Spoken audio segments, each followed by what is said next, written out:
All right, good evening, and thank you so much for joining us for this live stream presentation in collaboration with the Los Alamos Mountaineers. This virtual event is being brought to you by the Pajarito Environmental Education Center, or PEEC, which operates the Los Alamos Nature Center. I think that we're about ready to start the presentation now. So I'm going to turn things over to Zach in just a second to introduce Michael and friends. And while I'm doing that, Michael, I'm going to make you the co-host so you can start sharing your screen. So without further ado, I'll hand this over, and remember that you can always type questions in the chat and I'll relay those at the end. Enjoy. So tonight we've got very special talk from some of the finest people in the Mountaineers. They are all down the street from me. You know, we're really focused on coronavirus, but in fact, there's a bear knocking over trash cans outside. So that's the reason why I'm not down there with them. So all great folks. You know, Michael Altherr and I have braved avalanches in various sketchy ski trips, and the rest of the folks, you know, a lot of lightning. I've been on tops of 14ers with Gwendolyn Gallagher. I've been in lightning storms in the river with Gene Dewart. I've been on lightning storms on tops of mountains with Ron Morgan. David Rogers, I have not been in a lightning storm with. So that is something we need to resolve after the coronavirus goes away. So David, prepare yourself for some lightning adventures. And without further ado, we'll hand it over to the ringleader of the bunch, Michael Altherr. Well, good evening. The sounds you hear in the background are those coming off of the canyon. We haven't seen the bear yet tonight, but he may make an appearance. This talk has been is actually the result of our program chair, Rod, who has been hounding me for about a year to try and give an introduction to 14ers. I resisted for a fairly long time. I'm always intimidated about giving talks to the Mountaineers about my modest adventures in the mountains, given the storied history of people who have given talks at these meetings. I'm not particularly known as a peak bagger, and I'm just one of your ordinary mere mortals. In fact, I started climbing 14ers over 40 years ago, and I still have a couple dozen to do to finish the Colorado set. So just before the shutdown, Ron buttonholed me again, and as we were coming out of the gym, and asked me if I would do this talk, and I said, okay, but I really need to get some people who've actually done a fair amount of 14ers to share this forum with me. And so I'm really pleased to be able to test our technology here by having 4 additional co-presenters tonight. And each of them will have a 10-minute talk about an adventure or two that they've had in the mountains themselves. The format of this talk is I will provide some basic information for those folks who might be new to the Mountaineers and are considering going up into the mountains and getting some altitude for the first time, or maybe they're just getting started and they really haven't thought about this that much. And then, as I said, subsequently, each of my co-presenters will talk about very specific sorts of things. Uh-oh.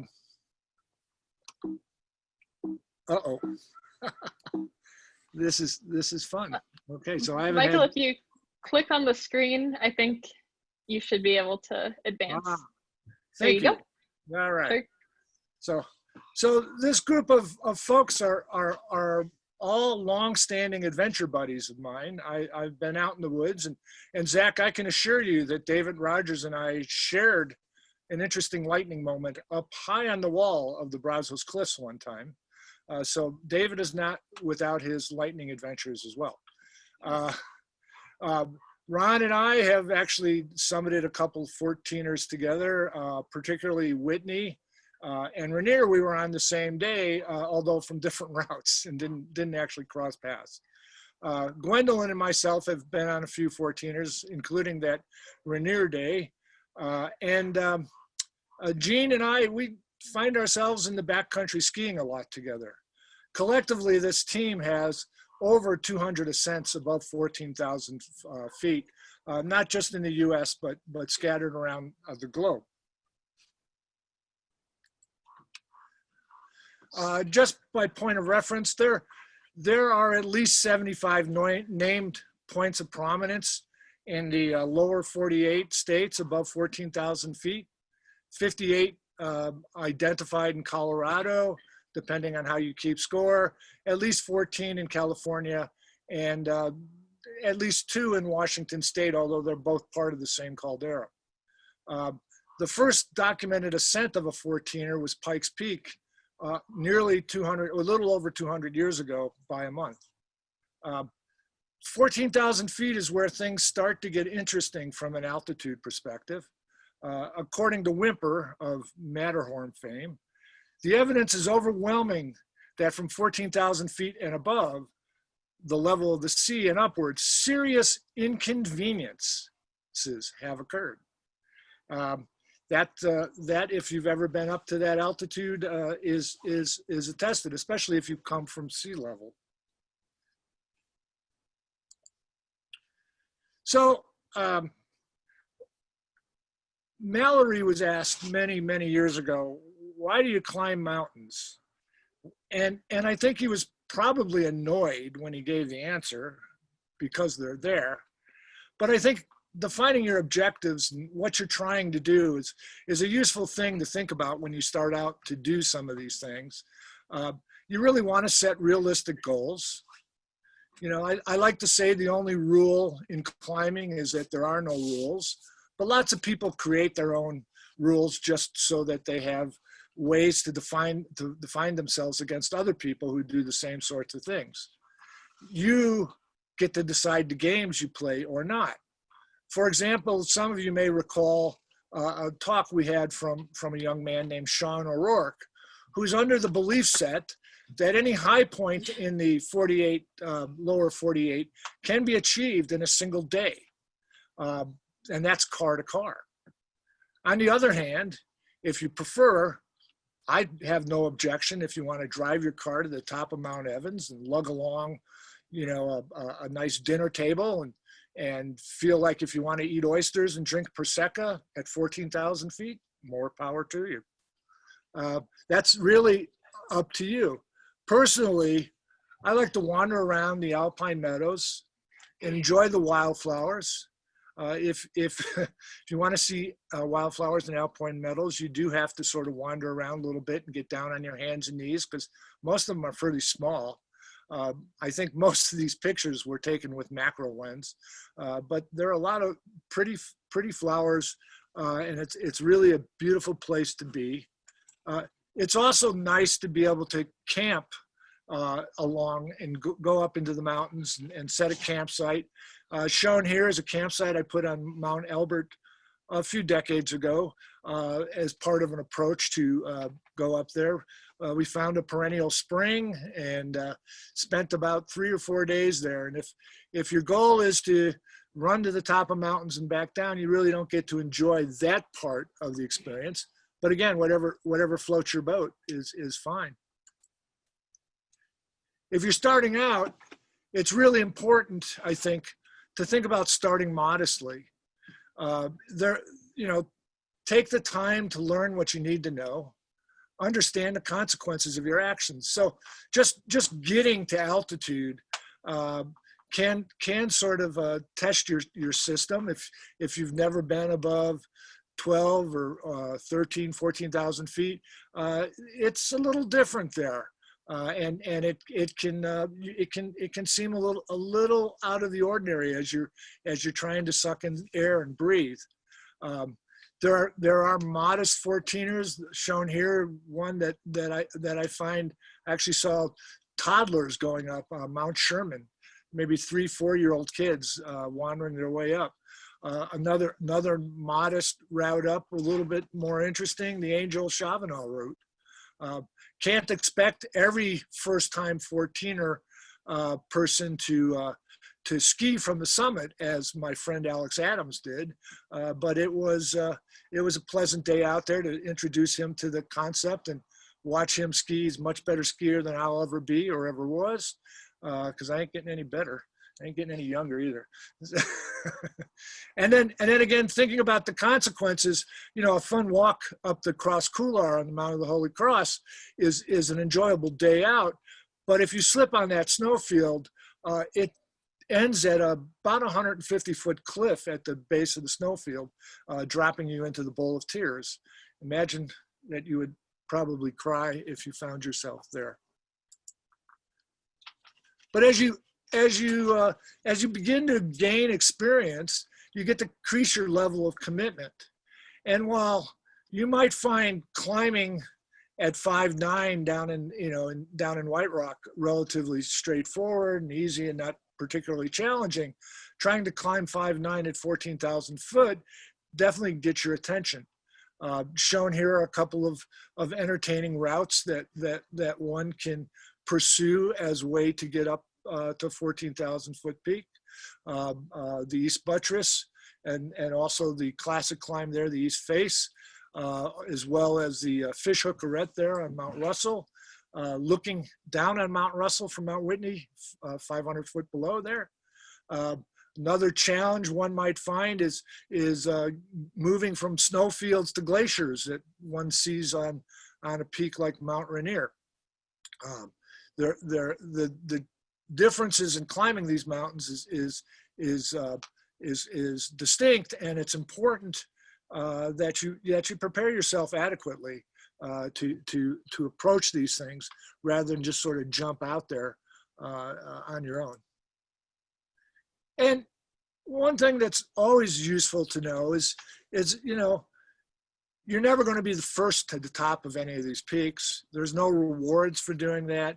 And so if you wake up in the morning and a weather front has moved in and glazed everything that you need to walk on with ice and then covered it with snow, it's never a bad decision to turn around. This is a beautiful picture here of Willow Lake that I took on a trip that we were going to try and climb the outward bound couloir of Kit Carson. Unfortunately, conditions went south, and worse than that is we didn't bring our ice axes with to climb the waterfalls that were there, which would have been the appropriate thing to do on that particular day.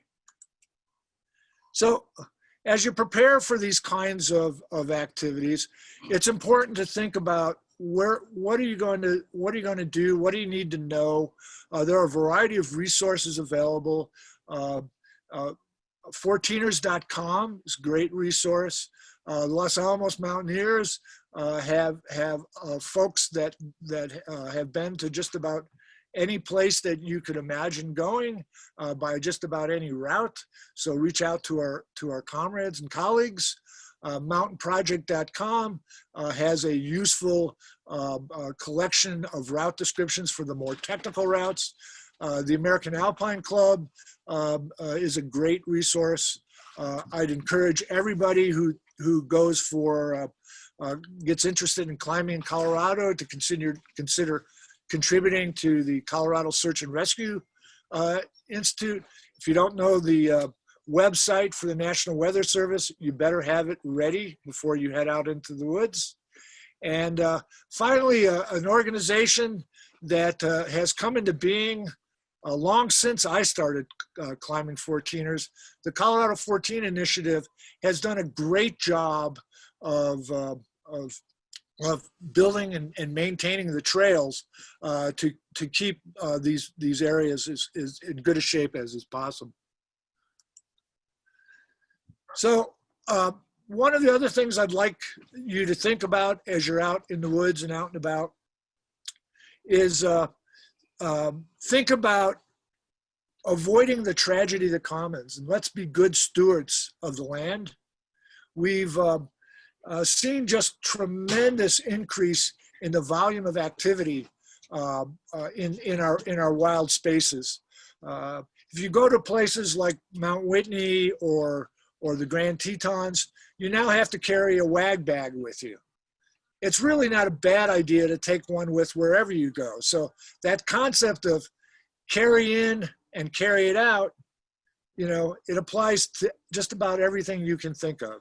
And some of the base camps and campsites in the Colorado 14ers areas are just hammered by human waste. And you can make a difference by beginning to bring it back out with you and dropping it at the local trash can, wherever that might be. Finally, you need to be prepared. Just about anything that could go wrong will go wrong at one point or another. So, you know, prepare for your trips. Let someone know where you're going and when you expect to be back. Be self-reliant and able to self-rescue if necessary. Have a first aid kit and know how to use it. That's a useful thing. Be able to deal with blisters, moleskin, Band-Aids, etc. are useful. Deal with a wound if it happens. You know, 4x4s, absorbent dressing, antiseptic. Can you deal with a break or a sprain? Are you able to spend the night out if for some reason you're benighted? How are you going to call for help if you need it? Trust me, cell phone reception is not universal. An inReach device, the club now has available for you to use. Consider having it available or have your own. Don't let stuff get in the way of your success where success equals getting home.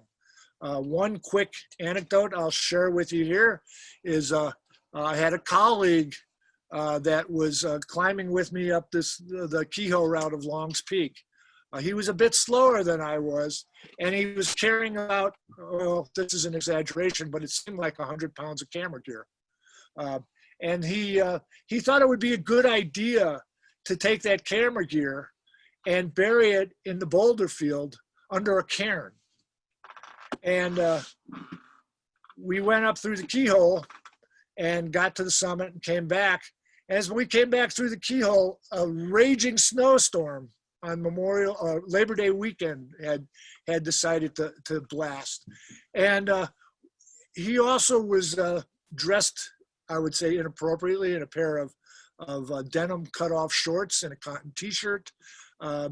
After searching for the cairn in the rock field here that you see for about an hour and hearing his teeth that I thought he was going to break from the chattering, I finally pulled the plug and said, we're not looking for it any longer. So we chose to go on, and his next stop was at the camera shop to replace the camera gear. So stuff doesn't matter, you do, and so it goes. So be prepared, be able to you know, do what you need to do to get out of whatever situation you get yourself into. And part of that is training and preparedness and being willing to go on. So with that, I'm going to move on to some of our individual speakers. Ron Morgan's going to talk about a recent solo he did up Blanca Mountain.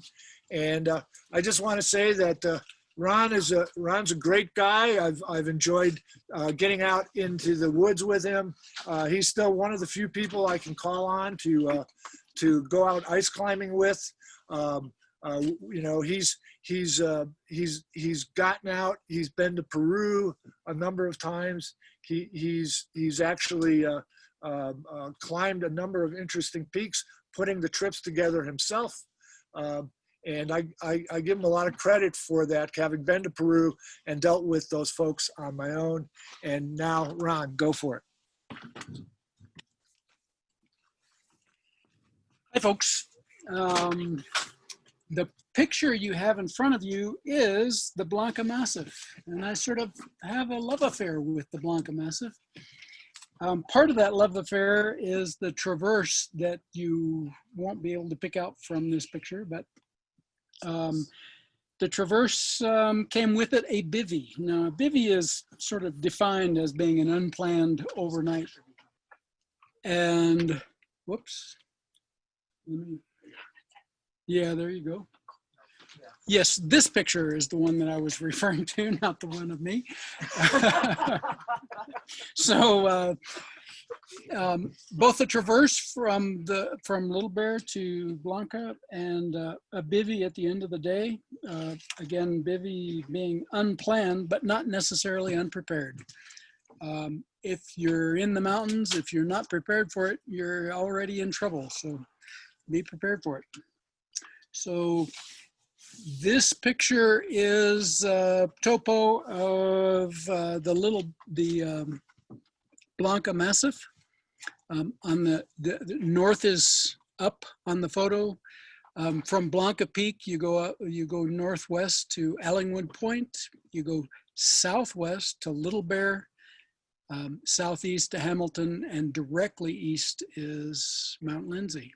Those are the 14ers. Well, okay, excepting Hamilton, those are the 14ers in the Blanca Massif. This is a picture of Little Bear well hidden. So on the right is that ridge line above the tree line is hiding Little Bear. Little Bear is behind that, that sort of gentle ridge line on the right side of your picture. I'm actually standing on a road, which is a grid for the subdivision that was planned there, just below the flanks of Mount Blanca. Once you get off this road, now this is my favorite, my only one, but my favorite route to Blanca. It's basically a class 2 approach to Blanca, and it is poaching. So you have to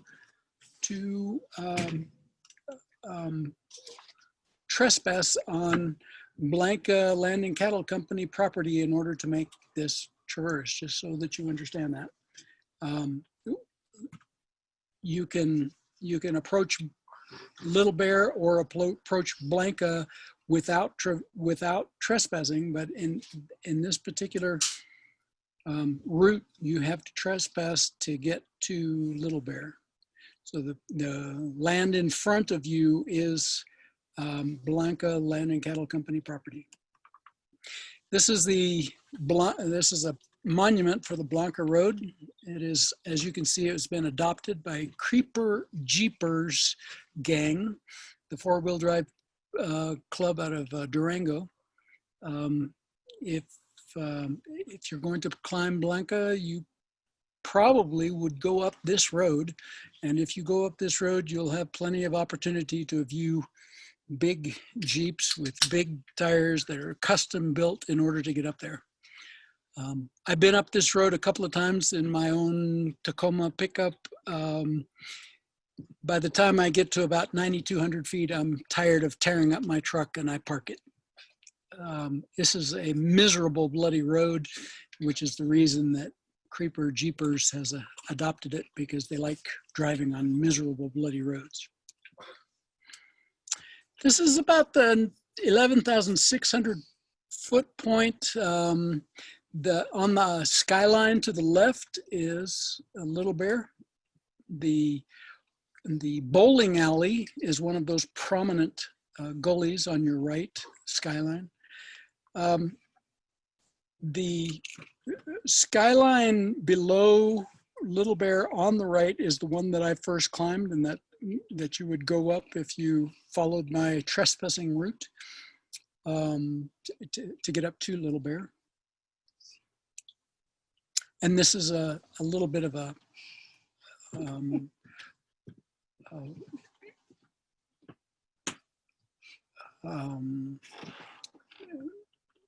snapshot for the bowling alley again. Now, the bowling alley is something that Steve Renault has described as the most exposed place that he has ever experienced on a 14er, on the normal route of a 14er. I decided that I wasn't going to go up the bowling alley. I'd do a little bit of trespassing instead. So this photo is, again, Little Bear on the right and Blanca on the left of that skyline That is almost exactly 1 mile between Blanca and Little Bear. And that is the Blanca Little Bear Traverse. I did it alone, which a lot of people would think might be foolish, but I did it alone. It is, there's a lot of route finding on that traverse. It's a very challenging route. It's an interesting route, and I couldn't keep it below low class 5, and it's very loose. So you really need to be committed to do that traverse. This next picture here is from very close to the summit of Blanca, looking north to the Crestones. It's Crestone Needle, Humboldt, Kit Carson on the far skyline. And this next one is a close-up of that. If you'll notice on the left side of the Crestones, you see that in the foreground there's a dark peak. That is the peak of California, which is 13,820 plus or minus a little bit. That's California. I've never climbed it as yet. I think this fall that might change. I'm sorry, we're getting helicopter noises in the background. I hope that's not too distracting. This is Little Bear.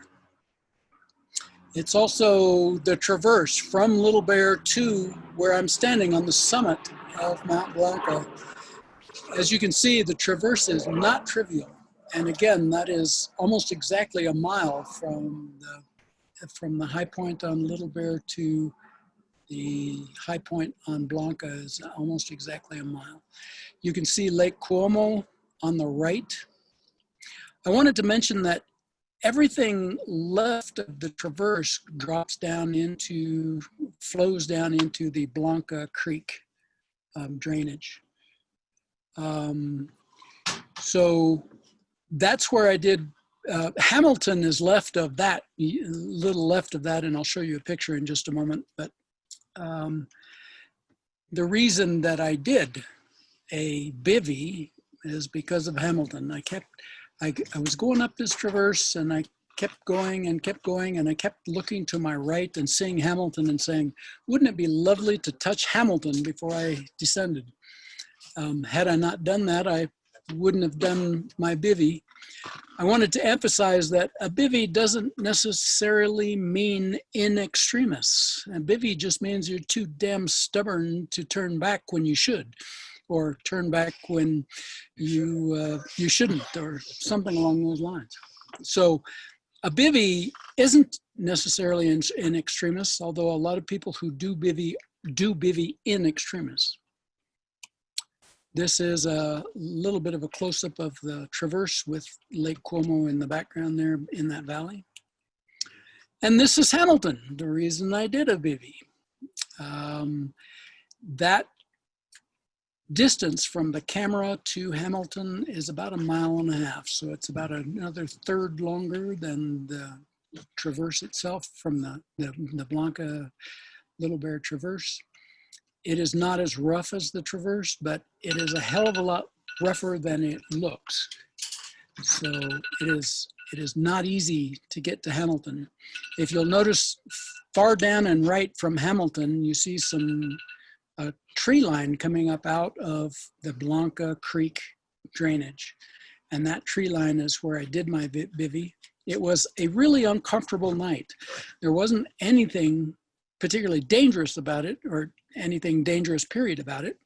It's just that it was bloody uncomfortable. It was cold. I ran out of water about the time that I wrapped myself around the bole of a tree to spend the night, and I couldn't wait for dawn. But the point is, I was in good shape to travel at dawn. If you wait until you're in extremis, you may not be in good shape to travel. This is from the summit of Blanca. It is East and West Spanish Peaks. If you've never climbed East or West Spanish Peaks, I strongly recommend the West Spanish Peak. It is an interesting climb, and there's great views from there. And now you have Gwendolyn Gallagher. Here she is. Nice. Thank you, Ron. Yeah, hi. Welcome. Okay, yeah, so I sort of use the subtitle as Winter Adventures, but I want to point out that actually most of these trips were actually, while they look like they're in the middle of the winter, they were actually, I made these trips sort of in early summer when there was still snow on the 14ers. And like Michael, I enjoy the journey, and of course the summit is pretty epic, but I really enjoy the journey, and have done adventuring with all of these folks here tonight. And you'll see in these slides my adventure dog. I'm sorry, it's our adventure dog. It's Dawn's dog too, with Lucy, my dog, and she has summited, I think the last count was like 30 or 35 14ers. So I'm pretty proud of her, and she's really fun to take. She's almost as fun as Michael. Seriously, she's very fun to have along, and Michael tolerates her. So one thing I just want to mention that in climbing these 14ers on snow, it's very, very different. The gear is very different. You wear crampons and really warm boots, and you have an ice axe and sometimes rope. So it's a very different experience. And one thing that I really love about doing some of these ascents on snow is that if you're a skier or a snowboarder, the descent is really freaking fun. So not only do you, if you make it to the summit, it's great, but the descent can be just, you feel like a kid. So that part I really enjoy. This was the first 14er that I did on my split board. And so for those of you who are knuckle draggers and want to learn about split boarding, you can contact me. This was the Cristo Collar on Quandary Peak. And as you can see on the right-hand photo, the terrain was really steep. That's the Blue Lake Reservoir there. And again, yeah, if you're a backcountry, or if you're new to backcountry winter sports and want to chat with me, I would love to help you spend your money on some fancy gear. But and of course, you need avalanche beacons and all this. So don't just go out without having knowledge and experience. And that's our friend Melinda. And in the background, you can see Lucy the Wonder Dog. And Dawn, so we ended up not skinning up that couloir, we boot packed up because the terrain was so steep. And here we are skiing down. I have to say it was the weirdest snow I've ever skied on. It was like mashed potatoes, and this was Memorial Day weekend, so very, very warm, sunny day. And then some of you have heard about the Angel on Chavano Peak. It's right sort of west of Salida, Colorado, and I circled the Angel there. It's sort of tucked back in there in that drainage. And I like to call it the Gumby instead of the Angel, for those of you who are old enough to know who Gumby is. And you can see the people in the photo. That's, I know Zach Baker was there that day, and Brett Kettering was there. I can't remember if Michael was on that trip, but you can see we're hiking with our skis on our backpack, so it was pretty heavy.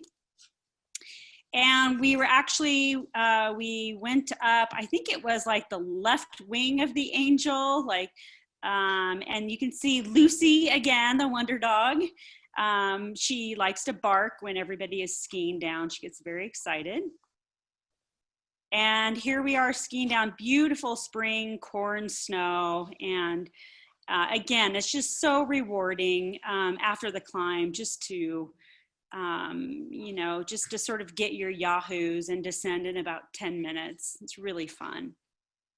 And this wasn't a ski, it was a mountaineering climb that I did on Long's Peak, which is called the Cable Route. So Michael showed the keyhole route photos, which is that little notch on the right-hand side, and that's the standard route.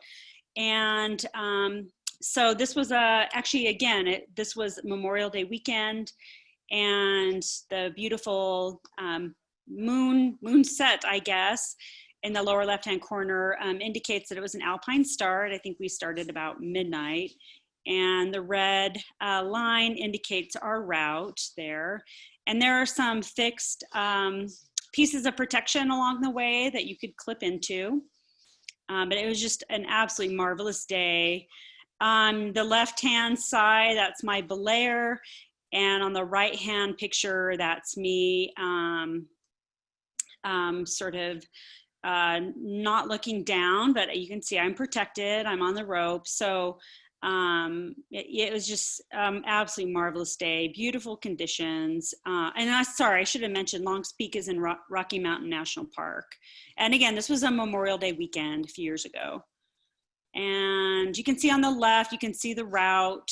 And then on the right is a summit shot. And this was a trip that I did a couple of years ago with my dear friend, Michael Altherr. His wife and my husband were really kind to let us venture out for a really fun weekend. And we skied Missouri Mountain, which is one of the group, it's one of the 14ers in the group that are right next to Salida, so just west of Salida. And there are these handful of couloirs there on the north side called the North Couloirs. And I think I'm pretty sure, yeah, we skied Couloir C, which is on the westernmost side of that group. And again, there's Lucy, excited to make yet another summit. And here we are on that photo in the left upper corner. You can see a little line of ascenders there. They're kind of all lined up. That was the party in front of us. And then both the other pictures, that's Michael and Lucy heading up. And the terrain was so steep that, you know, we couldn't use skins on our skis. So we had to boot pack up. And you can see Michael was using his ice axe there. So please don't try this unless you've, you know, taken some courses. And there we are at the summit. That's another party, and you can see the scenery is just absolutely gorgeous. Okay, so I just wanted to end with this quote because, again, my dog has summited lots of 14ers, and I always love to experience another summit with her.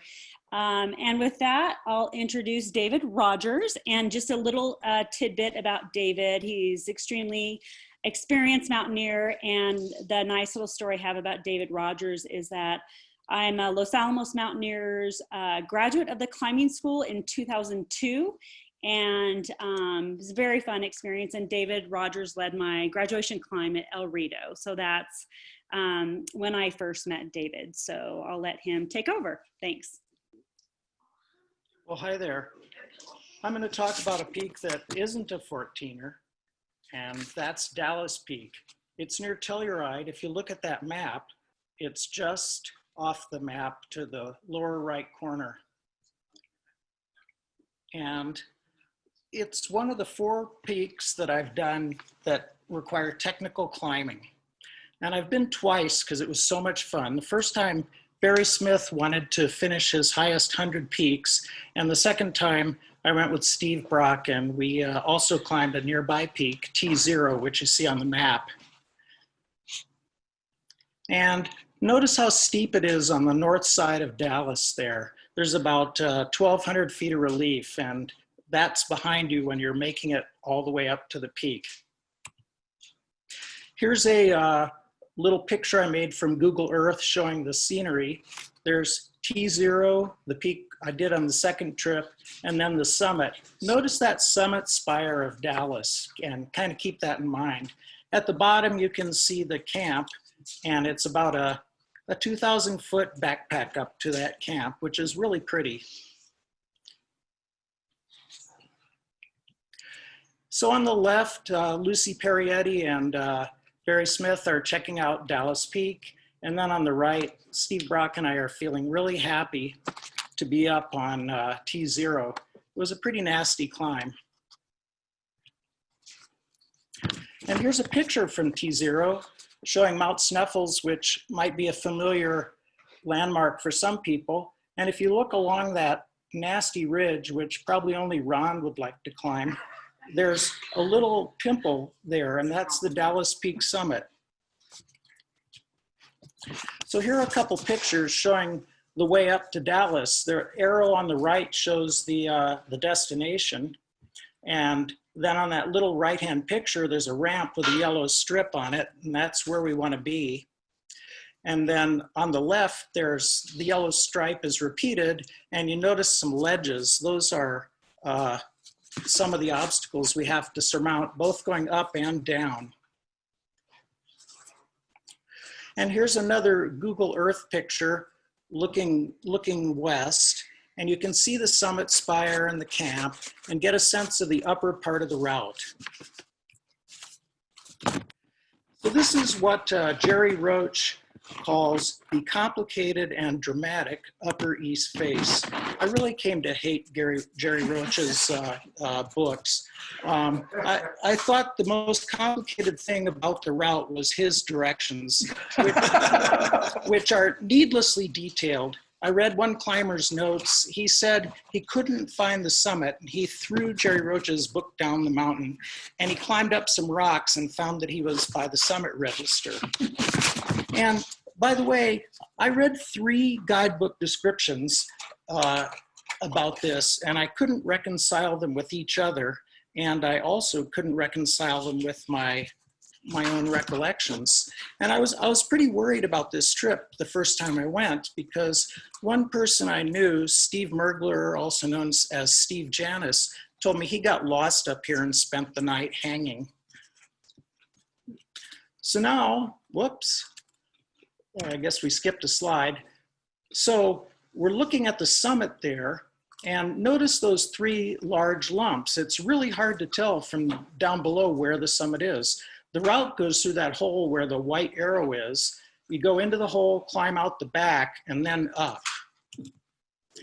So in the middle, there's a panorama I made of 2 photos on the second trip showing the last part of the route. Now, it's a little class 5. The guidebooks say it's 100 feet. I scaled my photos from Eric, who's about 6 feet, and I think it's more like 40 or 50 feet, but I'm happy to take credit for 100. It's about 5'3". Notice Eric on the left is wearing hiking boots, and Lucy is belaying him. This is the first trip we took, and it was rather hard to get an anchor. And there on the right, of course, Eric doesn't have any trouble, and he's climbing up over the summit, and then the other 3 of us went up. The second time I went up there, I led it, and I couldn't remember it very well. So I brought way more protection than I needed. It's at the bottom. I probably had enough in there for about 3 pitches, which is a typical mistake of an inexperienced climber. Anyway, on the second trip, Steve Brock and I got up to the top. The first time we went up here, Lucy Perrietti pulled a cake out of her pack for Barry Smith for his 100th peak. So that was really, that's typical Lucy, you know, always the extra accomplishment. Now, I don't know if you noticed in the previous picture here, blue sky in the first trip, gray sky in the second. And I was really worried about storms, but fortunately nothing happened until we got back down to camp. So here on the left, black arrow is Steve rappelling off the top. And there were some really crummy looking bolts that we used as a rappel anchor. I should say scary. If you notice back here, that little sort of kitty litter, that's the summit. You go, how could they put a bolt in that? Now notice on the right, upper white arrow, Steve's coming through the hole in that big chalk stone area. And below that, there's a huge area of ice which goes up. And that was really nerve-wracking to get up and down across. And here we are coming back down. Remember those ledges? We rappelled down them. And we didn't put on harnesses, we just held the rope and lowered ourselves down, and it made it so much less scary. Then get down to the tent, hop in the tent, and it starts pouring rain, and have a lovely view in the evening of the tents up on the side of Dallas there on the left. And it's now my pleasure to introduce someone who several of my friends refer to as the Energizer bunny of outdoor activities. That's someone who never runs out of energy or enthusiasm, and with whom I had the pleasure of climbing my first 14er. And I got really sandbagged. We're up there on Culebra Peak in the like 1 o'clock in the afternoon playing hacky sack, and you could see for 200 miles in every direction. It was a beautiful sunny day, and I thought, every day up there is like this. It's great.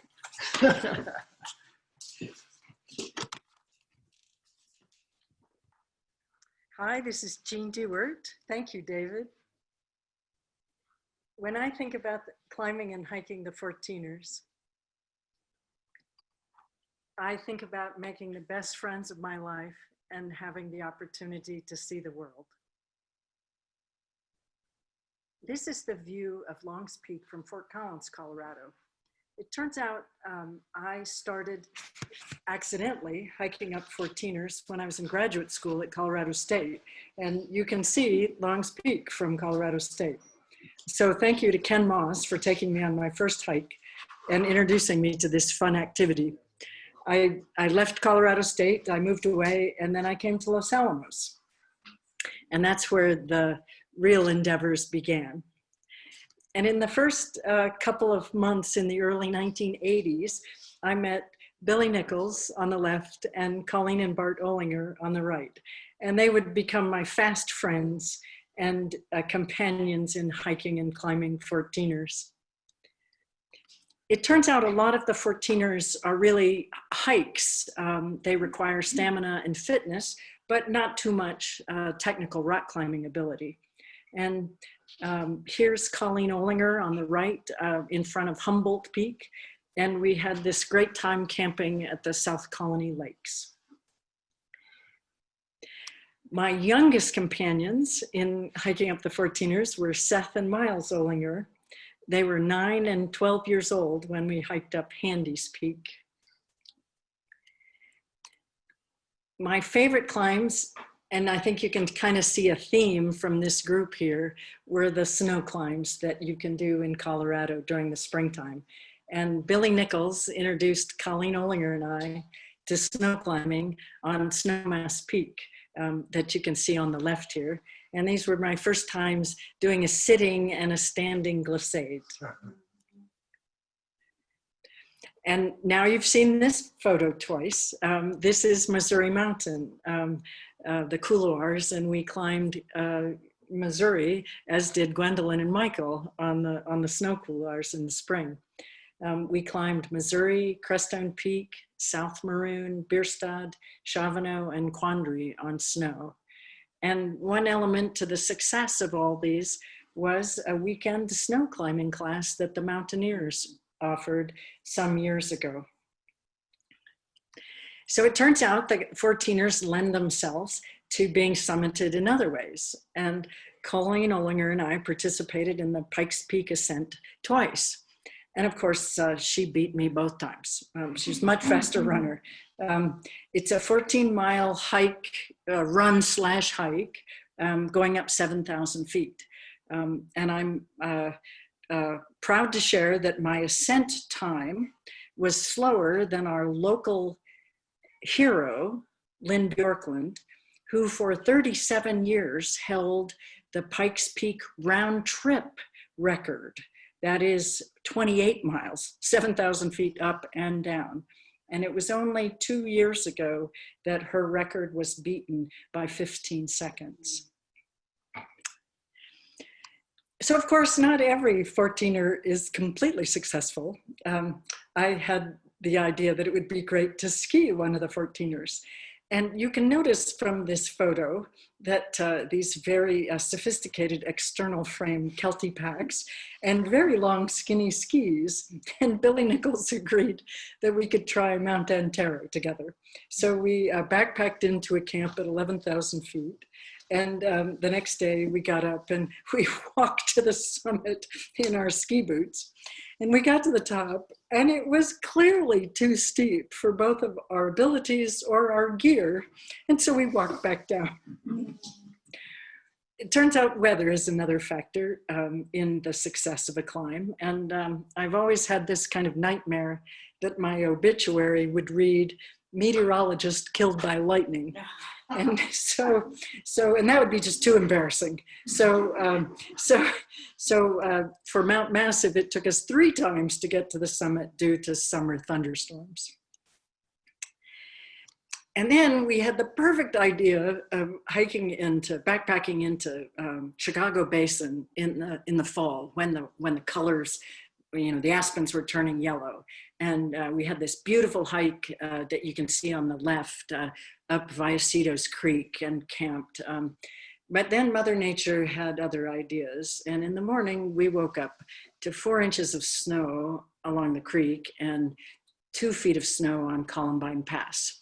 So we turned around and hiked back out the way we came. But there were a lot of successes and to share with friends. And Billy Nichols chose Mount Evans to be his 54th 14er because we, back in the 1980s, that was the list. And so he chose Mount Evans so that his lovely wife, Yvonne Nichols, could drive up the top and bring champagne for us to toast Bill. He completed his 14ers on the same weekend that he turned 60, and it was his 30th anniversary working at the lab. So it was really great. And some of you might also recognize Consuelo Montoya, the second person from the left. So after hiking and climbing about 36 of the 14ers, it dawned on me that I might actually be able to climb them all. And I might be able to do it before I turn 40 years old. I want to credit Rich Davidson and Bill Nichols for helping me on some of the really hard ones, Crestone Peak, South Maroon, and El Diente in particular. And I decided to save Long's Peak for the last one to kind of come around full circle from where I started. And thanks to Jeff Burton and David Rogers, who are on the left of this photo, for joining me on this hike. And we went on the keyhole route that you can see in the middle. And then for you history buffs, 54, 40, or fight is a slogan from the 1840s when the United States was trying to set the boundary with Canada. But even though you've climbed all the 14ers, it doesn't mean that you can't go again and have a really great time. And a few years ago, we had a Mountaineers trip up San Luis Peak. And you can see Bart Olinger and Gwendolyn Gallagher and Mary Jorgensen and Annetta Wyrick and Lana and Philip Martin. And Lucy the dog and Don Creers took this photo. Lana and Philip gathered mushrooms and sauteed them for us for dinner, a true treat.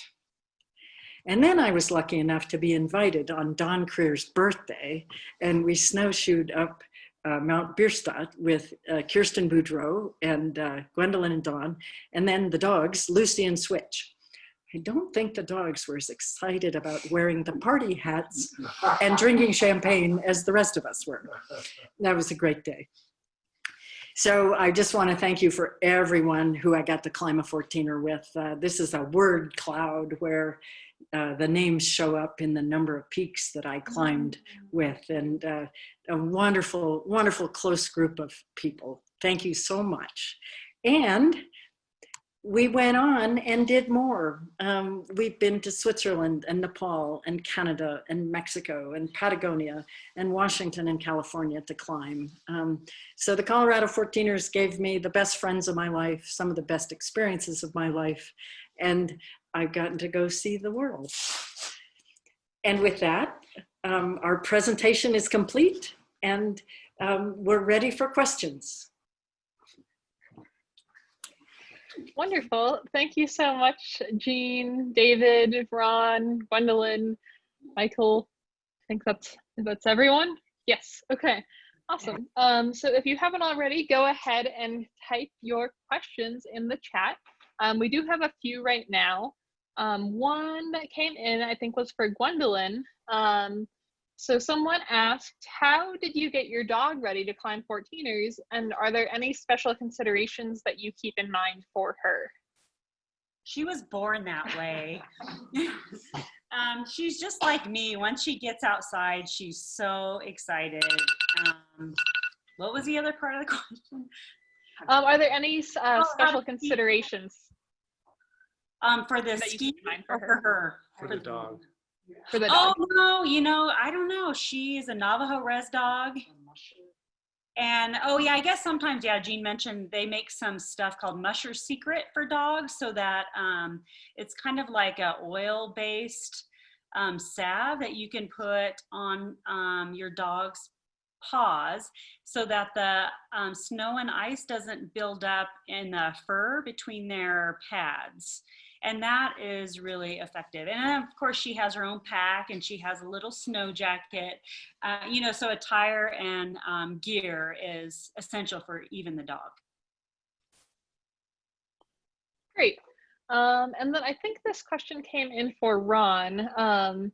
You said, I think when you were talking about staying in a bivvy, you said something about in extremis, and could you define in extremis? I define in extremis as life-threatening conditions. A bivvy isn't necessarily life-threatening at all, or even dangerous at all. I had a fleece and a knapsack when I bivvied. I always have a fleece and always have a knapsack, and it doesn't need to be a big deal. Good. Awesome. Let me take a look. I didn't really see very many other questions come in. We can kind of give folks a couple minutes if we want to type things out. But yeah, I loved hearing all of your different stories and kind of handing it off between everyone. Let's just see. Anyone else have any other questions? Make sure if you do to move your mouse and look for that chat icon at the bottom of the screen. And you should be able to type your question there for me. Guess we don't have a very question-y group tonight. Oh, someone asked, what considerations do you make for lightning? Or they just asked lightning, but that might be directed at Ron and whether that would be in extremis. I'm not totally sure. Judy, if you wouldn't mind elaborating. So today we're really fortunate with very excellent weather forecasts that 40 years ago we really didn't have. Summertime thunderstorms are just a natural, apparently except for this summer, but it's a standard thing to prepare for. So arming yourself with a good weather forecast before you go is a really important item. And then I think you've heard in a number of the presentations about the early starts. If you, in general, say 80% of the time, if you're up on the top of the peak by 10 o'clock and headed down, typically you'll be okay, but it's not 100% true. We had a Mountaineers presentation this last year where some hikers were on Mount Wheeler at 10 o'clock in the morning, and their hiking poles started to buzz as the electric field built. So I keep track of the sky. I watch the sky for development, vertical development of clouds. And boy, if your poles or your ice axe are starting to sing, boy, get out of there as fast as you can. You've waited too long up high. So that's about it. Awesome, thank you, Jean. She said thank you, Jean. So thanks for answering that question. Another question that just came in: what is Class 2? What is Class 5?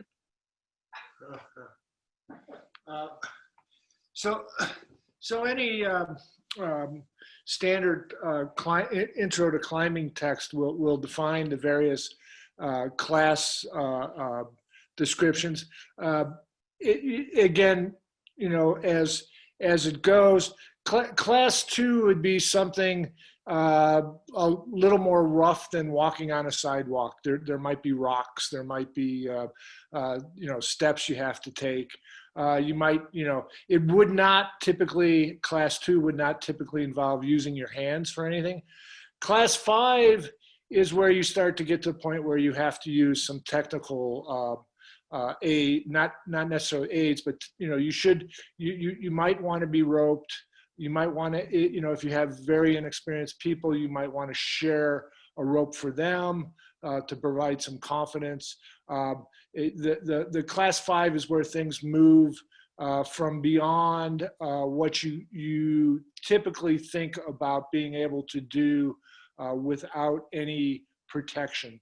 So class 5, a fall on a class 5 route is typically something that's going to result in injury or death. And so you definitely need to be familiar with those descriptions.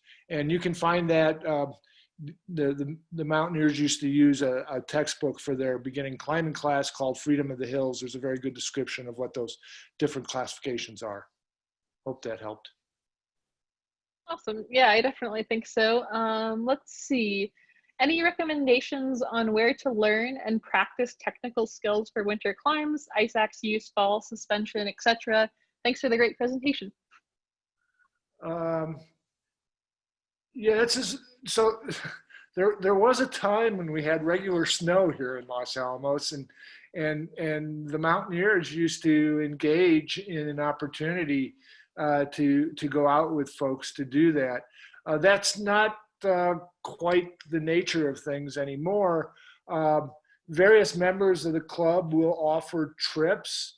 The last trip when I did last spring to Kit Carson, we actually as part of that trip, because I knew the club no longer provided that level of experience, but I wanted to expose folks to those kinds of activities. Gwendolyn and myself and a couple of other folks who were participants in that trip actually planned to do some training activities associated with that. We went over to Santa Fe ski hill and slid on our backs and did a bunch of variety of different exercises to try to get people familiar with what traveling in avalanche terrain is like, what it's like to walk with an ice axe, what it's like to have crampons or even other kinds of friction devices on your feet. So it's unfortunate we can't do that any longer as a club for a variety of reasons, but reach out to people who do it, and that's probably the best way to gain that experience at this time. Yeah, I'm not sure if I understand this question, but I'm going to throw it out anyways. Wade asked, how many 14ers worked at Los Alamos? How many of this group, all of this group at one time or another worked at Los Alamos. So five of us. Let's see, even Gwendolyn worked at Los Alamos at one point. Yeah, she wasn't my technician. Don't hold it against us. She wasn't my technician, but someone down the hall. You were a student. Okay. Yeah. So, but yeah, most of us. Currently, I am the only Los Alamos employee. Everyone else is retired. I hope to rectify that situation soon.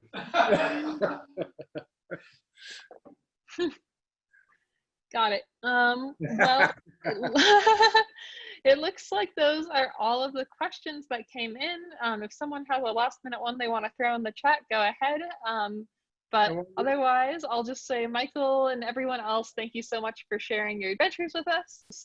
Thanks again for tuning in. And it looks like that was all of the questions we received. So good night, everyone. Thank you, Rachel.